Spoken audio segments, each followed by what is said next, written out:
And dear friends, I give you this report that I mentioned this morning. About reaction of French President Macron on the calls from U.S. President Trump to basically open fire on Russian planes if European NATO countries think those planes are violating their borders. And as a part of deception operation, French President Macron went to say that Paris is against such measures. This is all a false part of deception, dear friends. I'm quite sure about it, and I will explain later on what I mean. But nevertheless, the report is that aimed unsubstantiated accusations against Russia of allegedly violating NATO space. French President Emmanuel Macron stated that alliance countermeasures should not be, direct fire. According to Macron, Russia is testing NATO countries, and the response should be restrained.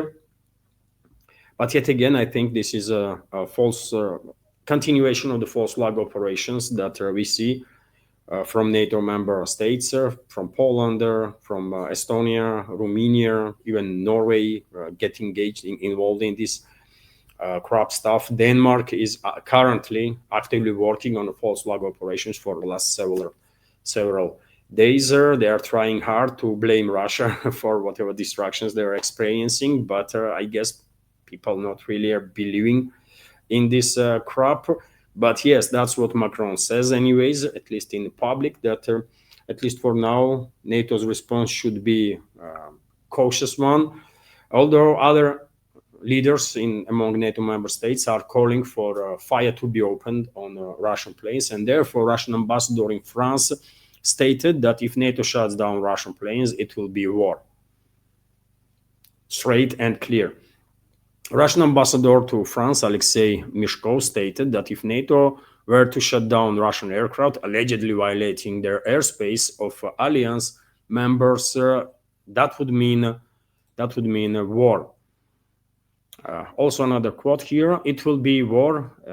What else is possible?" Mishkov said on RTL radio, answering the question about Russia's possible reaction. Quite a few planes violate our airspace, whether accidentally or not. No one shoots them down, the ambassador also added. Meshkov stated that Europe has provided nothing tangible to prove Russia's involvement in either drone incidents in Europe or in any other, in regards to any other this false flag operation of NATO, basically. Firstly, we are not playing games with anyone. Secondly, after the West has deceived us so many times, we only believe in facts, Mishkov stated.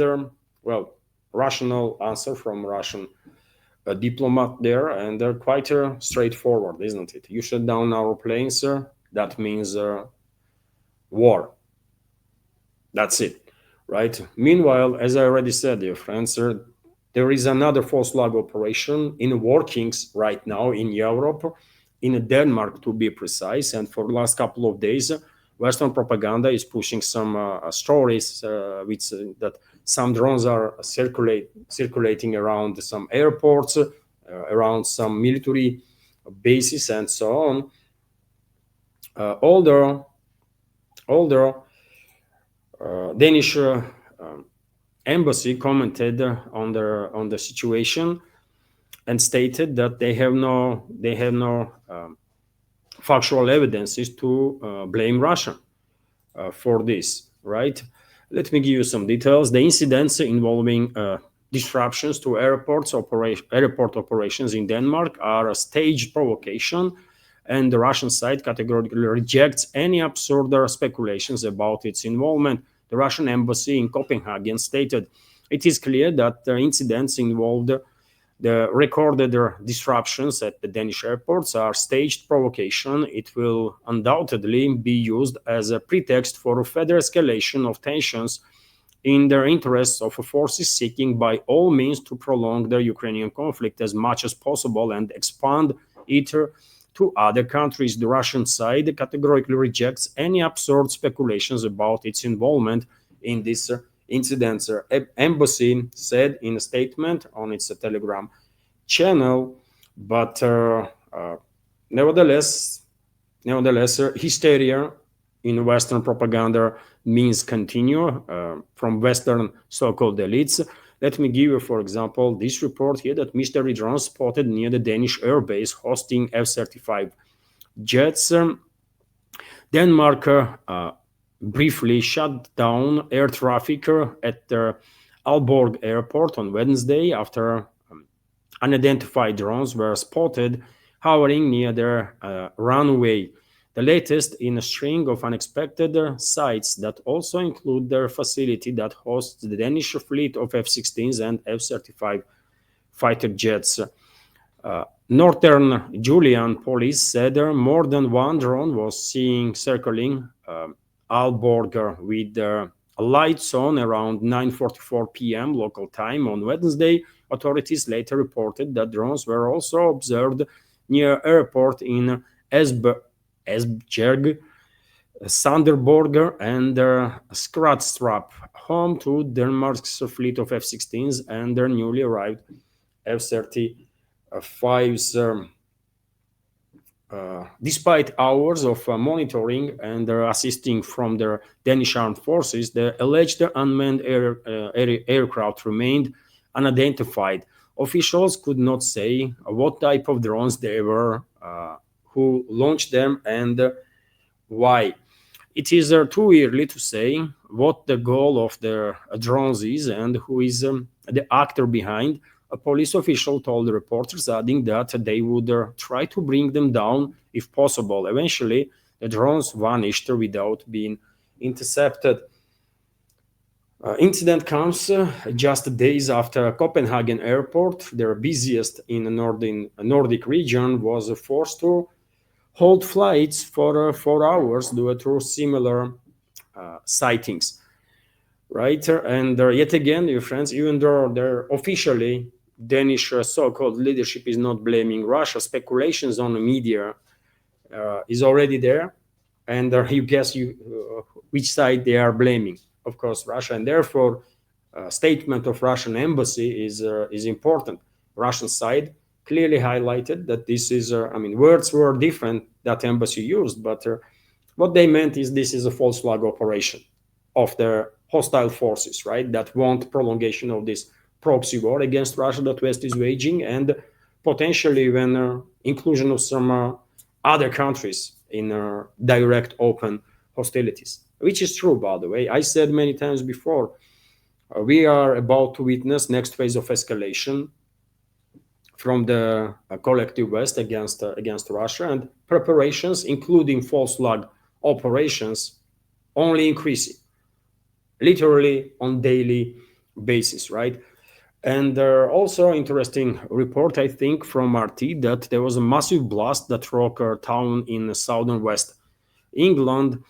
An explosion at their industrial estate in southern West England has triggered a major emergency response overnight, with the multiple fire crews battling the large blaze. The blaster at the Grondwell industrial estate in Swindon, a town where construction of a major drone factory is planned, occurred shortly after 7:30 local time on Wednesday in a building used by printing company, the BBC confirmed. Witnesses said that explosions shook homes across their town. The fire prompted the evacuation of their estate and the closure of several nearby roads. And you guessed who's going to be blamed for this incident in that industrial area. Of course, they're going to blame Russia for that too. No doubts about that. Let's see what kind of evidences they will provide, if any, whatsoever. But as I said, this is all preparations, by the way. This is all preparations for the next phase of escalation that I think is absolutely inevitable at this point. Seems like globalists and their allies, neocons and their others, and the regimes that they control over the collective West are in their final preparations before launching this offensive. And we already have not just some indirect evidences of that, but one might argue even direct indicators. And for example, Wall Street Journal, in one of its articles, claims that Trump received information about planned offensive by Ukrainian armed forces. Right? Let me give you some details on that. US President Donald Trump received information from his inner circle about an allegedly planned offensive by Ukrainian armed forces, the Wall Street Journal reports. According to sources, the American leader was informed, among other things, of a planning Ukrainian offensive that would require intelligence support from the United States. And this is happening, by the way. This report is coming like day after Trump posted infamous statements on his Truth Social, when he basically called Russia a paper tiger, mocked Russian economy, insulted Russia basically once again, as he have done already on several occasions, and also when he called openly to NATO, European countries, and their proxy Kiev regime to go on with their offensive. You remember Trump actually said that, well, it is possible that Kiev regime can reclaim all the territories that they had after Soviet Union collapsed, right? So this was a direct, basically, hint that something is in plans, right? Something in the works, and this something is going to be big, very big, right? And I have said many times, dear friends, before, that all the indicators that I see from open sources, I clearly see connections between different events. And if my experience in journalism means nothing or means anything, then if it means nothing, okay, maybe I don't know nothing, right? But if my experience, 3 decades plus experience in journalism means anything, then it well might be that my reading of the big picture is correct, and the collective West is about to launch unprecedented scale of attack on Russia, which will include simultaneous operations with terrorist attacks, large-scale terrorist attacks inside the Russian Federation with the assets of the Western secret services. And unfortunately, I'm afraid they do have some assets on Russian territory. Same time, West will go ahead with their massive cyber attacks on Russian Federation, unprecedented scale cyber attacks, also massive drone and missile strikes. And to launch those missiles, European countries are using these false flag operations in Poland and elsewhere to bring more planes closer to Kiev controlled territory, right? So that they will participate in the launches, and then West will say that it was a Kiev regime. West will have nothing to do with it. It would not work, but nevertheless, that's what their plan is. And also, I'm quite sure Western so-called elite is going to try to conduct a decapitation strike on Russian political and military leadership. And on this point, by the way, their proxy, their puppet Zelensky, already made some statements. He threatened, literally, openly, directly threatened Russian political leadership, for example, with their elimination. He did it publicly, right? And former Russian president and current deputy chairman of the Security Council, Dmitry Medvedev, responded on this threat. Of course, Zelensky is nobody, right? Zelensky is the talking head of the globalists. So it's globalists, basically. It's Western so-called elites that are threatening openly with execution Russian leadership. That's what Zelensky's statement actually means, isn't it? Because who the hell is Zelensky, by the way? He is just freaking nobody, right? It's his masters that are actually operating with the forces and with the means to launch decapitation, to launch a decapitation strike on Russia. Attempt at least, right? And Medvedev responded on that, and well, let me give you some details about it. So, Deputy Chairman of the Russian Security Council, Dmitry Medvedev, reminded the head of the Kiev regime, Vladimir Zelensky, that Russia possesses weapons from which no bomb shelters can protect. And Zelensky basically was threatening, or through Zelensky, globalists or Western elites were threatening Russian leaderships that they know where bomb shelters are and they might need it, those bomb shelters soon, right? And that's why Medvedev is responding in this way, that Vladimir Zelensky and that is Western elites should know that Russia possesses weapons from which no bomb shelter can protect. The deputy chairman of the Russian Security Council commented on the words of Vladimir Zelensky, who, in an interview with the American portal Axios, called on Russian officials to ensure they know the locations of their hideouts. They need to know where their bomb shelters are. If they don't stop the war, they'll need them, Zelensky stated. And Medvedev responded by saying that Zelensky should remember something else. Russia could use weapons that bomb shelters would not protect against. And the Americans should remember that too. And this is important. This is important, by the way, I think, because I cannot know, of course, a level of communication, actual communication between Medvedev and the president of Russian Federation, Putin.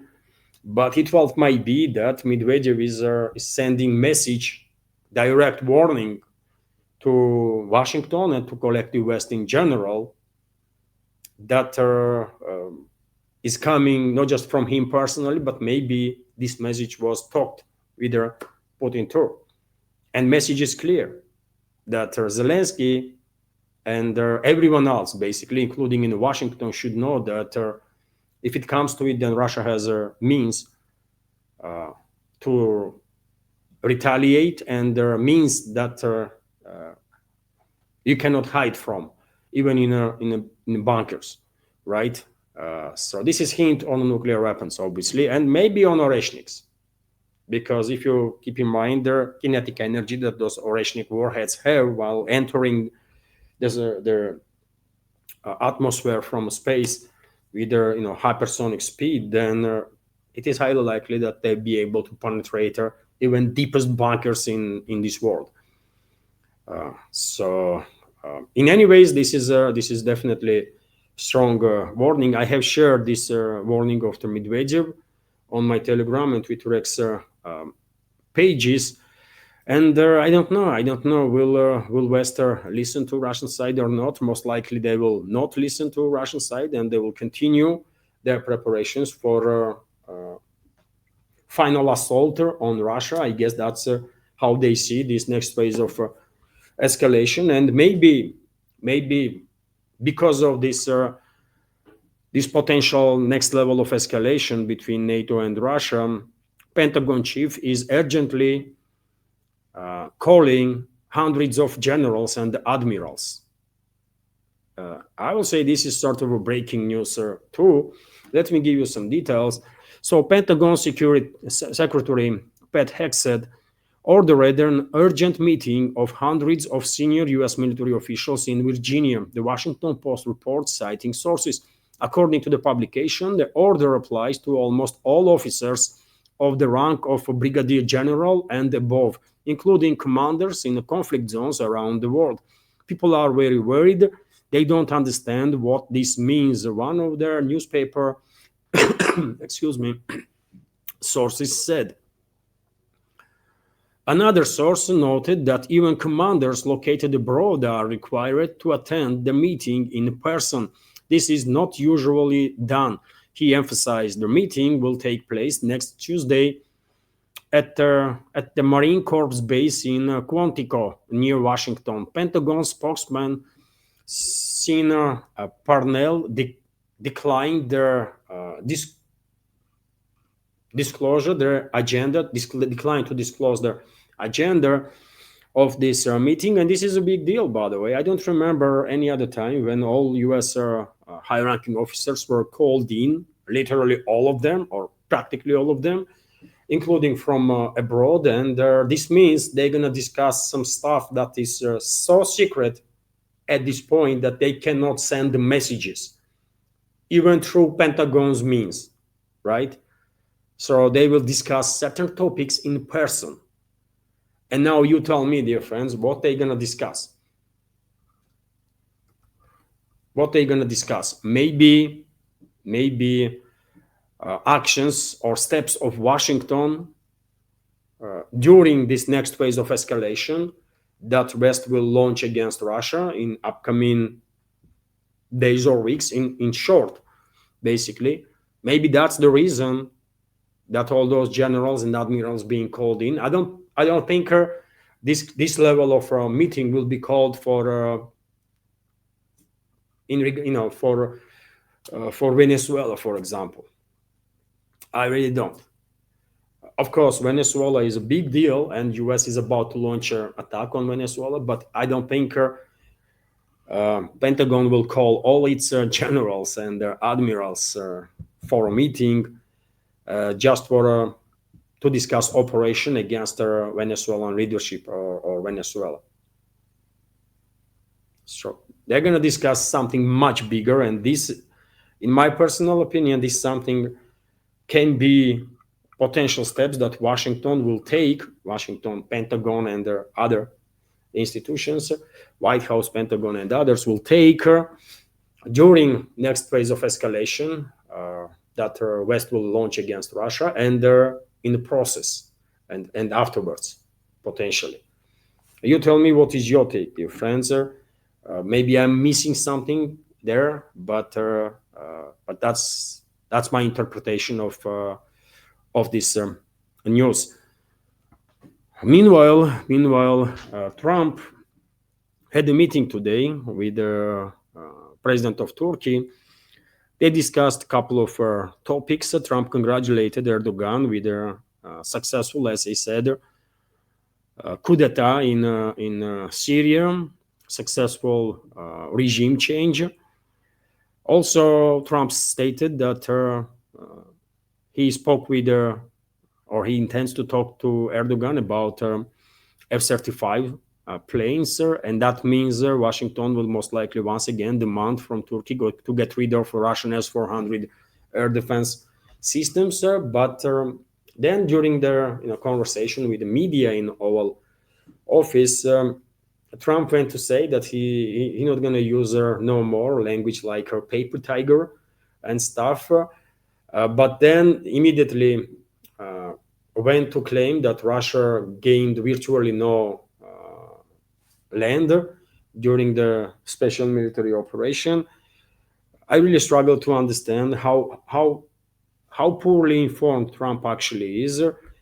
Sometimes it seems like he literally has no freaking idea about anything that he's talking about, and definitely he's extremely poorly informed about special military operation and the situation on the ground there. But nevertheless, let me give you some short video, dear friends, of statements of Trump, and you share your take on that.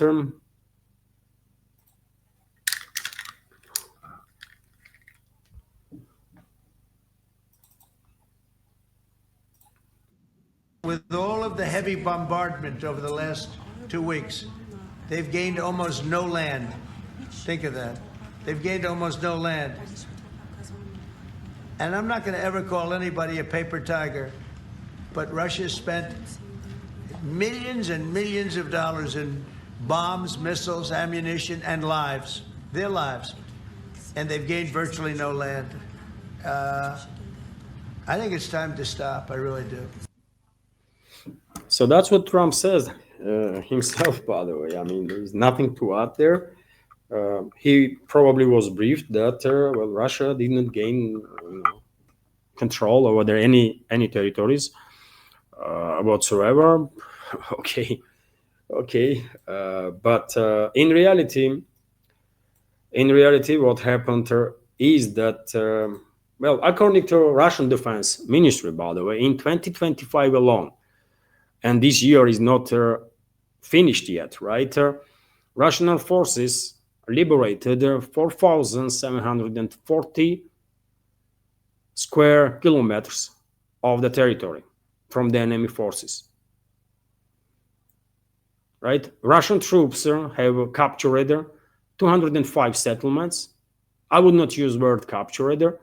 I will use, this is technical translation, by the way, mechanical translation from Google, right? So therefore, I will say differently. Russian troops have liberated 205 settlements in a northern military district of the zone of special military operation. The Ministry of Defense reported units of the Russian Armed Forces troops groups through decisive actions between January 1st and September 25 liberated more than 4,740 square kilometers. Report stated the following comes under the control of their army. In a DPR, 3,308 square kilometers were liberated. In a LPR, more than 205 square kilometers in Zaporozhye region. And LPR is practically completely liberated, by the way. There is only some DRGs of Kiev regime that running around there, but no settlements are under their control. In Zaporozhye region, Russian armed forces liberated 261 square kilometers. In the Kharkov region, more than 542 kilometers. In the Sumy region, over 223 square kilometers. In Dnipropetrovsk region, more than 175 square kilometers. As a chief of the general staff of the Russian armed forces, Valery Gerasimov reported in late August, troops controlled 99.7% of LPR, 79% of their DPR, 74% of the Zaporozhye region, and 76% of Kherson region. According to him, the army continues to its relentless offensive along virtually the entire line of contact. So someone should give this information to Donald Trump, because after all, he's at least formally president of United States, and he should know better. And maybe if someone will give him this information, he will never ever say nonsense like, Russian troops just are bombing, launching drones and missiles, but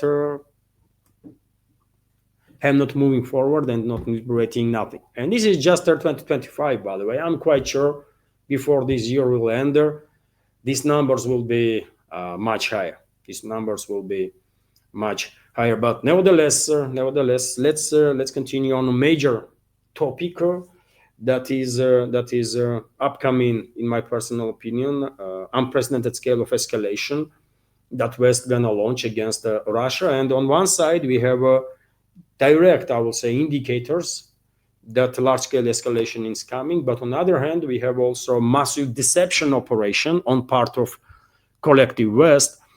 And when they are engaged on the highest possible level in a deception operation, we know what is coming next. We see that 3 months ago with Iran, isn't it?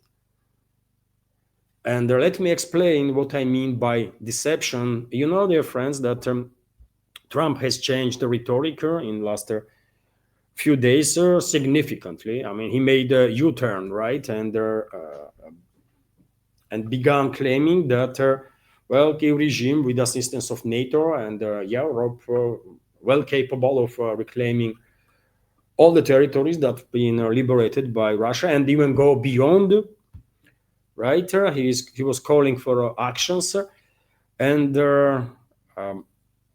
very same time, almost immediately, collective West began conducting deception operation. And for example, different propaganda outlets in the West, so-called media outlets, began pushing this narrative that, Europe is fears that Trump is basically washing its hands of Ukraine and leaving Europe alone to deal with this situation. Although in his statements, Trump was very clear that Europe and the NATO, with Europe's and NATO's assistance, Kiev regime might not just reclaim the territories, but go even beyond.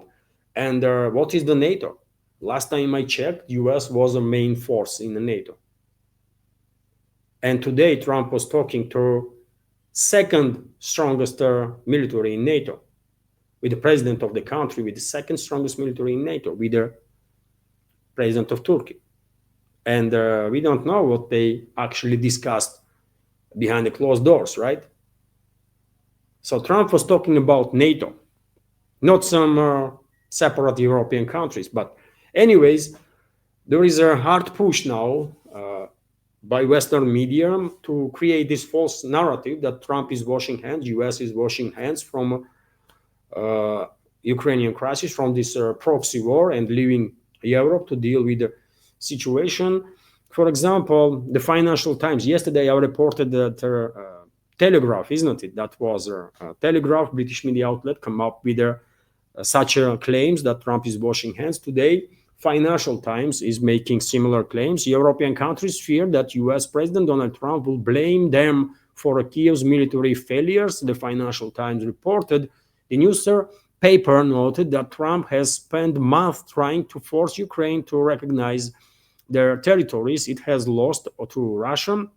However, Trump recently changed his rhetoric. In a post on his Truth Social page, he wrote that Kiev was allegedly in a position to fight and win all of Ukraine back in its original form with the support of the EU, with the support of NATO.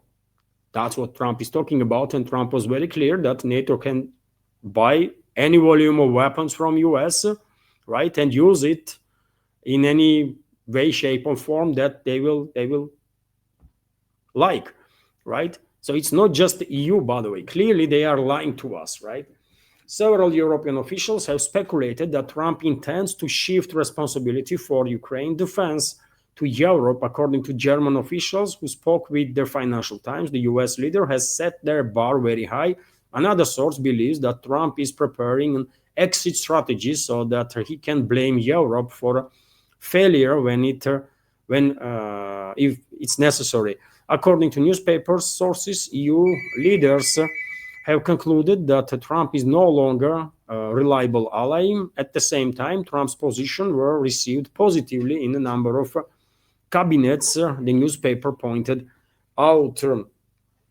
And by the way, it's not just so-called media outlets and some sources, but Polish Prime Minister went on to publicly basically lashed out at Trump, which is something that you don't see that often, isn't it? And without permission from his Anglo-Saxon masters, Polish Prime Minister will never ever dare to bark at Trump. We all understand that, isn't it? And if this is not an indicator that we are dealing with a deception operation on part of collective West, then I don't know what that is then, right? Let me give you some details on claims that Polish Prime Minister Donald Tusk made. He wrote on his page on social media, President Trump stated that Ukraine, with the support of the European Union, could reclaim its entire territory. Behind this surprising optimism lies a promise of reducing US involvement and the shift of responsibility for ending the war to Europe. Better true than illusions, Donald Tusk stated. And yet again, dear friends, we are talking about puppet of the Anglo-Saxon elites, right? That's what Donald Tusk is, man, and the entire Polish elites for that matter. And without permission from his puppeteers, no way Tusk will say a single word against Trump, ever. We all understand that. So clearly there is a deception operation in place, and the task of this deception operation is simple: to cut off guard Russian Federation, to create the illusion that there is some divisions inside the NATO. Some groups are pushing for this narrative, some for another, while in reality all they do is finalizing preparations for a massive attack, unprecedented scale attack on Russian Federation. And I already spoke about that attack, what it might look like. Decapitation strike, attempt of a decapitation of the Russian political and military leadership, large-scale drone and missile strikes, and this is happening simultaneously, large-scale terrorist attacks inside the Russian territory, all sorts of sabotage operations with the involvement of assets that unfortunately West most likely has on Russian territory, and there are also unprecedented scale of cyber attacks. to somehow shake the situation inside Russia. And there may be, their hope is, I mean, hope of the Western elites, that they're going to crumble the system here in Russia and achieve, create some chaotic situation and achieve their strategical goal this way. And their goal is to achieve strategical defeat of Russia, right? They have said it openly many times. So that's what they do, by the way. They are, on one side, they are clearly pushing for this next phase of escalation. On the other side, they are operating with the deception operations and are trying to cut off guard the Russian Federation. Hopefully, Moscow knows better, right? Hopefully, Russian leadership knows better, and we would not be cut off guard as Iran was just a couple of months ago. Hello everyone, I hope you find informative and useful this short clip from main news update, and if so, please click that like button and leave some commentary just about anything. It might help to deal with the algorithm and reach wider audience. And if you like my work in general and want to support to save this media project, you can assist through several ways. You can donate to this project through PayPal platform or Boosty, also with the crypto currencies, or you can subscribe to my Patreon page and page on Boosty, where I have quite a lot of extra content on regular basis. All the links are on this video in description box and in the pinned comment. And of course, many thanks to everyone who already helped and continues to support. Thank you.